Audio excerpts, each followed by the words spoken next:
Assalamualaikum warahmatullahi wabarakatuh. Saya Rida Nadia Putri. Pada kesempatan kali ini, saya akan menyampaikan paparan singkat mengenai kawasan tepian air Kota Bima yang berada di Nusa Tenggara Barat. Kota Bima merupakan salah satu kabupaten di Nusa Tenggara Barat.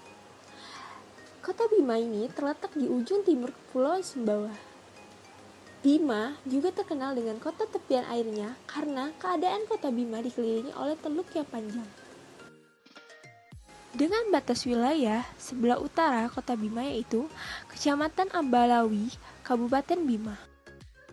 Sebelah timur, Kecamatan Wawo, Kabupaten Bima. Sebelah selatan, Kecamatan Palibelo, Kabupaten Bima. Dan sebelah barat, Teluk Bima.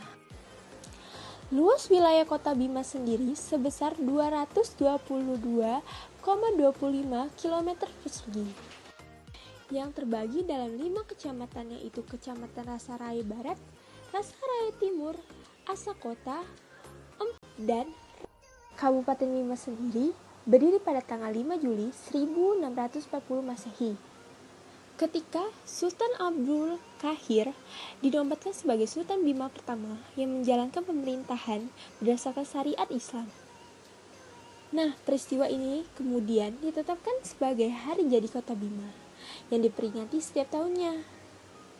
Demikian pula halnya dengan penduduk yang mendiami daerah Kabupaten Bima ini.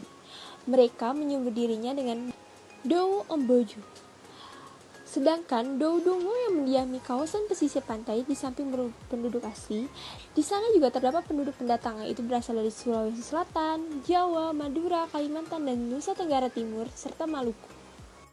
Dengan seiring berjalannya waktu, Kabupaten Bima juga mengalami perkembangan cukup pesat ke arah yang lebih maju.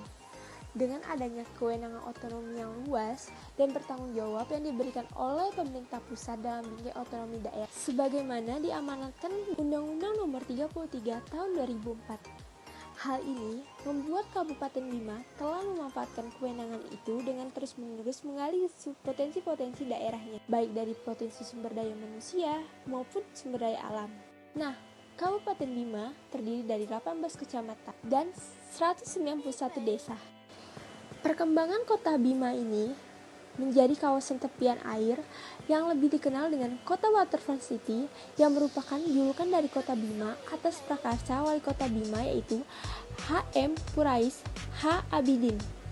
Secara fisiografis, wilayah Kota Bima dan sekitarnya termasuk dalam busur Gunung Api Nusa Tenggara yang merupakan bagian dari busur Sunda sebelah timur dan busur Banda sebelah barat. Kota Bima juga dilalui oleh 3 sungai besar yaitu Sungai Pandalo, Sungai Romo, dan Sungai Melayu atau Jatiwangi, sehingga memiliki potensi air permukaan yang cukup baik dengan kegiatan rumah tangga maupun irigasi.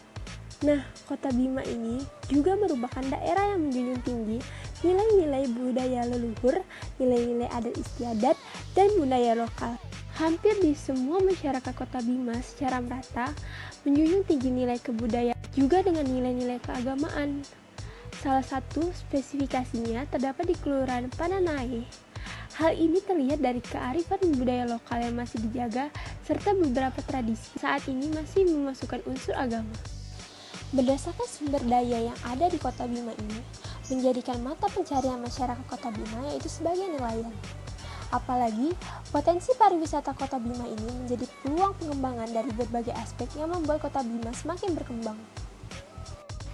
Permasalahan yang dihadapi Kota Bima dalam mengimplementasikan kebijakannya yaitu pengembangan Kota Bima sebagai kota tepian air. Saat ini, yang teridentifikasi adalah daya dukung terhadap kawasan yang dikembangkan. Nah, perencanaan pengembangan kawasan yang tidak didukung oleh basis perencanaan yang matang, sehingga pembangunan di kawasan pengembangan Waterfront City, Kota Bima selalu mengalami perubahan setiap tahunnya. Permasalahan dan hambatan lainnya yaitu penataan pedagang kaki lima yang tidak tertata, sampah yang menumpuk sepanjang pantai, pengolahan parkir dan terkesan liar, pengembangan dan pemeliharaan kawasan yang tidak melibatkan masyarakat sekitar. Salah satu permasalahan yang ada di kota tepian air Bima yaitu permasalahan sampah. Pada sekitar kawasan Gembak Kota, Pantai Walata, dan Amahami apabila keadaan air sedang mengalami pasang surut, banyak dipenuhi oleh timbunan sampah rumah tangga.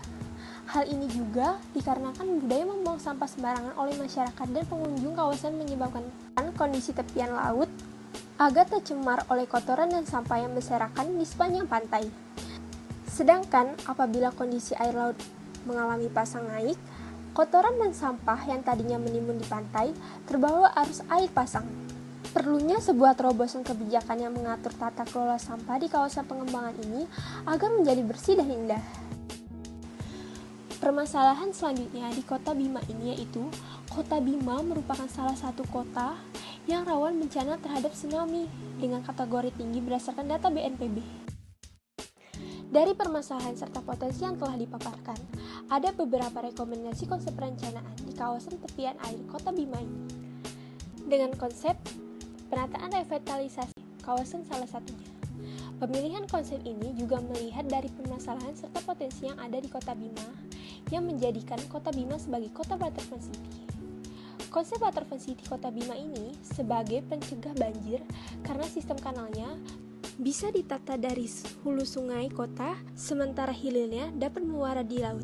Sejalan dengan tujuan RZWP3K Kota Bima adalah mewujudkan ruang kota pesisir Kota Bima yang tertata dan produktif, berlandaskan sumber daya kelautan dan perikanan yang lestari menuju masyarakat sejahtera, maju, dan mandiri.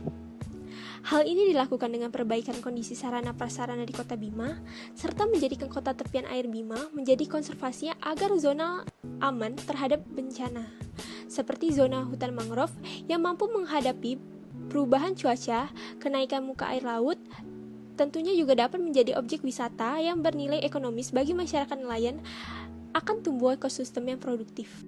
Demikian paparan dari saya tentang Kota Bima, yaitu kota tepian air. Semoga bermanfaat bagi kita semua. Terima kasih. Keep running.